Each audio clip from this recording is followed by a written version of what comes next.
Welcome to the third video in our series presentation on delivering your vocal power, dynamic range, gesturing, animation, and movement. This video focuses on animating your gestures and body movement during your presentations.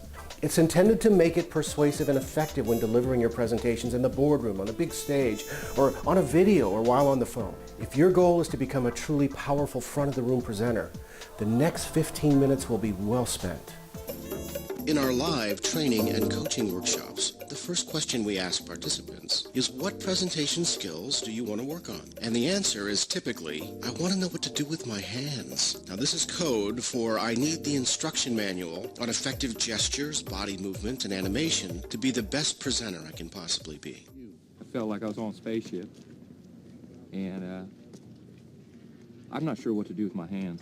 Be good just to hold them down by your side. Yeah, great. Well, we were real happy with what was going on, and at the end of the day, you know, you got to be happy. Whatever the hell his name is, let's get him over here. Everything ended up fine. Yeah, okay, everything was fine. Thanks. Great job, Ricky. Good job in the car. Ricky Bobby, a force to be reckoned with possibly in the near future. Funny as it seems, we always seem to know what to do with our hands when we're in our most comfortable room in our house, just hamming it up with our friends. It just comes natural. Yet, when we find ourselves in front of the room during our presentation, that natural ability to gesture, move, and animate just freezes up. So the first part of this video is about releasing your natural ability to complement your speech with body movement by working first on your inner game. And as we've done in other videos in the subject, your attitude. Confidence is the title page of the inner game of presenting. So, where does confidence come from? Well, it comes from being prepared and being passionate about the subject, your audience, and your ability to deliver your message. In our video series, Creating a CEO Presence, we emphasize the importance of preparation as the foundation to being confident. Start your preparations early and make a constant effort to gain knowledge about your material and your audience well in advance of your delivery. As part of your preparation, we always visualize ourselves delivering our presentation. This is a mind picture of yourself in front of the room, being professional, engaging, and animated, gesturing, and moving with purpose.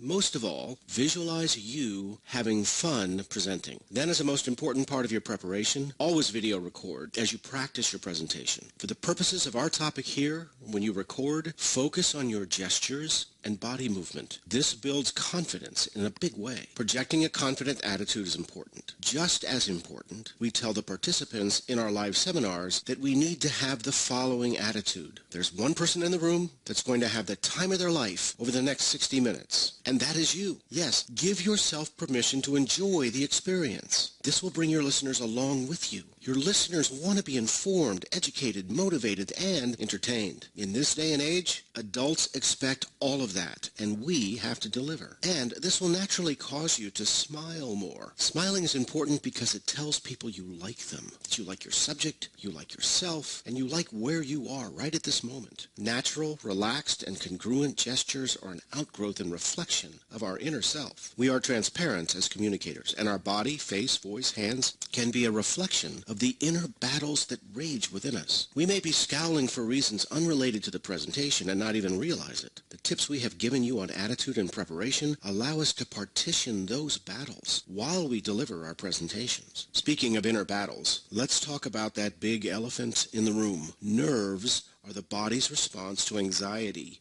fear, and exhilaration and excitement. They're highway robbers, stealing from you control over your gestures, movement, positivity, and dynamic vocal range. Being nervous is the body's physiological chemical reaction to fear. The definition of fear is the anticipation of being hurt. Your body releases a chemical cocktail that gives you the fearlessness and energy to defend yourself at a simplistic level. These chemicals affect brain function and the capability of your muscles to react in a defensive way. In our next video that you will receive shortly, we will discuss overcoming nervousness in depth. It will help you release yourself to be at your best, natural and relaxed, So look forward to that one. Here's an example of a speaker that exhibits excellent skills at gesturing and body movement, all while being genuine, natural, and relaxed. She is Elizabeth Gilbert, author of the very successful book Eat, Pray, Love. And this is from a TED Talk that she delivered in 2009.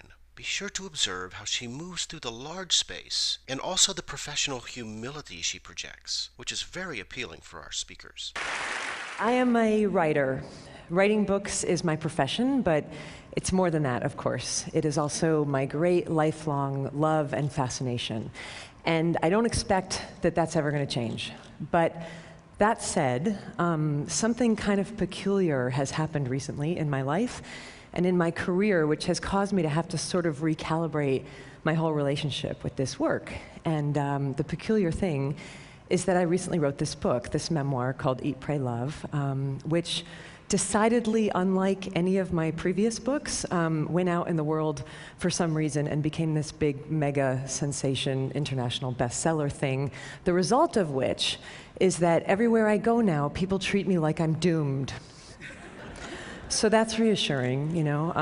But it would be worse, except for that I happen to remember that over 20 years ago, when I first started telling people when I was a teenager that I wanted to be a writer, I was met with this same kind of sort of fear-based reaction, and people would say, aren't you afraid you're never going to have any success? Aren't you afraid the humiliation of rejection will kill you? Aren't you afraid that you're going to work your whole life at this craft and nothing's ever going to come of it and you're going to die on a scrap heap of broken dreams with your mouth filled with bitter ash of failure?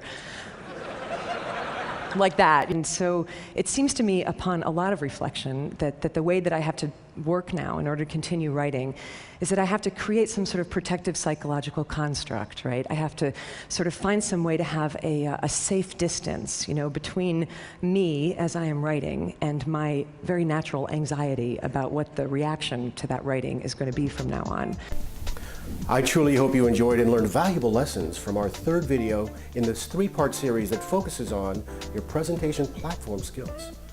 These videos are intended to give you best practices, tactics, tips, and the best professional presenters use to accelerate their effectiveness as front-of-the-room presenters. Keep the videos handy and review them to keep these skills fresh. We're confident that this will differentiate you as those around you take notice of your improved skills. We also want to thank you and ask that you share these videos with other coworkers, friends, and associates to help them improve their skills. They will be grateful to you that you did that. Once again, it's been a pleasure working with you, and as we like to say at the Sales Universe, we hope you achieve all the success that the universe has to offer.